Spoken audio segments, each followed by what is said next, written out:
Hey, Sassy Stuff. My name is Molly. We are back here today with Emma to discuss all things softball. We are going to start off the episode as we always do with our player of the week. This week we have shouted her out before. We're going to shout her out again. Karlyn Pickens from Tennessee. She dominated number one Texas Longhorns. So Texas had a huge upset this weekend. I'm still pretty upset about it if I'm being honest. But I do think this girl right here contributed to Tennessee being able to take down Texas in back-to-back loss game wins, tossing 14 total innings across games 2 and 3 with dominant strikeouts. Like the fact that she doesn't get tired. I'm like, are you not tired? Watching these two games back to back. I'm so lost. Um, I mean, she's a high speed pitcher. That is also something that's not super common in this sport. Being able to throw almost an 80-mile-per-hour pitch as a young woman. I mean, I this girl is like Superman on steroids for the softball world. I don't know if you watch any of her pitches. I got to watch the recap, Emma, but like, how do you feel about this girl? Because once again, this is like the second or third time we've shouted this girl out from Tennessee. Yeah, she's just absolutely sensational for the team, and like you were saying, I'm like, "How do you guys not get tired? You're playing so many games over the course of a week and going to school, so you guys are all superheroes," but she had that 78-mile-per-hour, pitch, which was the difference maker for Tennessee's series win, so she was definitely the most impactful player this week, took down the top team, so I'm super excited for her, I'm super excited for this Tennessee team, they're definitely in the mix, for the SEC championship and, even to win it all at the end of the day. So if they can keep being dominant, I think she is definitely like their most impactful player. So we'll see how it shapes out for them. But I think they're a fantastic team. And I think she's just wonderful for them. Texas did win that first game on Friday, but then games 2 and 3, Tennessee won 3-1 on Saturday and 4-1 on Sunday. So they're doing great. They're ranked fifth with the Super 16 college softball ranking after the weekend. It was a huge leap after the series win over Texas. So Tennessee's on the fast track to the top. So I'm excited for them. But I also wanted to bring up another huge upset that obviously Emma's going to be very happy about. Alabama took down OU this last weekend, which was a huge upset. Tennessee obviously upset Texas, but OU upset or Alabama upset OU. So how are you feeling that these major two teams have been taken down this week? I'm happy for Tennessee. I'm so excited for Alabama. Those are my girls. Roll Tide roll everybody.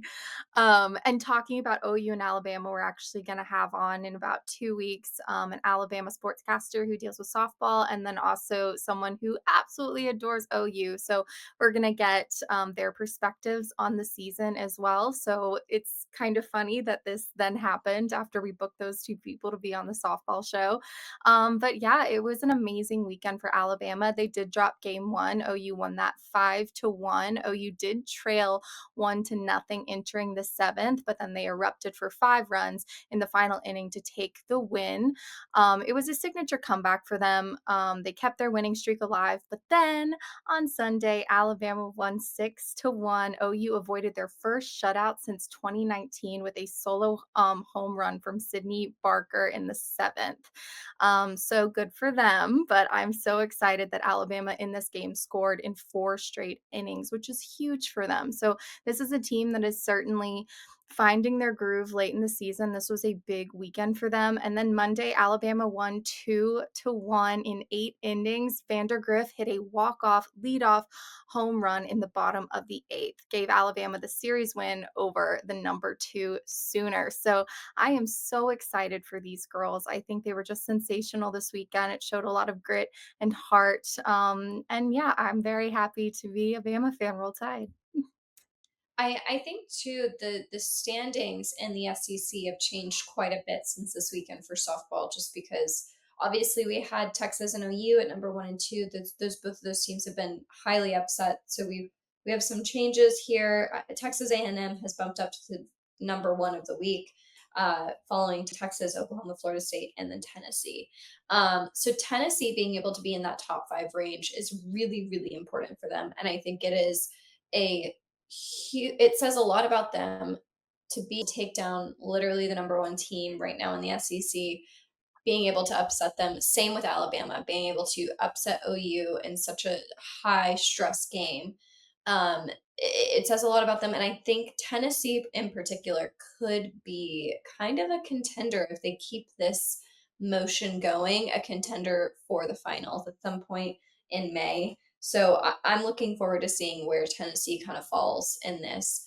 However, I just also want to shout out like the SEC in general because four of the five top teams are SEC. Yeah, like you said, I mean, the SEC is just killing it right now, and across the board in softball, the Super 16 college softball ranking after this weekend, Texas A&M did get that top spot. They took it over after number one Texas lost. They swept LSU in a statement weekend. The attendance at the Davis Diamond hit a record over 3 games, so that was amazing for them as well. We love fan involvement, especially in spring sports. I know football is the crowning glory of a lot of these SEC teams, but having your fans be engaged in your spring sports too is absolutely sensational. Coach Trisha Ford said we needed to take this step as a program. I want you to come here and hate playing here. And I love to hear that. You want to make your stadium as difficult as possible for the incoming team. Texas in the Super 16 college softball ranking is now at number 2, followed by Oklahoma at 3. Florida State ACC is 4, and number 5 is Tennessee, of course. But we do have Arkansas at 7, LSU at 8, and Florida at 10. So the SEC is all over the map here. So we're excited to see what happens in the SEC tournament, which is coming up in just a few weeks. I think it's going to be very, very competitive. And I think, especially for those top ranked teams, any of them can take the prize home at the end of the day. Yeah, and I think, like you just said, we're coming up on some heavy, heavy, heavy SEC play. In 2 weeks, Texas and OU are going to be playing. Texas plays Florida. I mean, there's some really, really, really big games coming up, and so I think being able to have these upsets at this point in the season. We're not really early anymore. We're kind of getting into the later part of the season. Having the huge upsets says so much about Alabama and Tennessee as teams. And I think it also says a lot about Texas and OU. And so I'm looking forward to seeing how Texas and OU can hold up through the next few weeks through those heavy SEC plays. I'm also excited for that matchup again because the last time those 2 teams played each other was in the national championship, so it's gonna be exciting to see, especially after they've grown as a team throughout this year, to see who comes out on top in that matchup, and then maybe they'll meet up in the Natty again or the SEC championship, and we'll see what happens, but, I think this is exciting across the board for these softball teams in the SEC especially, and I hope you guys are excited for the guests we have coming on from OU and Bama. I think those episodes are going to be really, really fun getting their perspectives on their teams throughout this season. But let us know what you think about these upsets this weekend, Alabama winning big and Tennessee winning big. So, like, comment, and subscribe, and we will see you guys next week.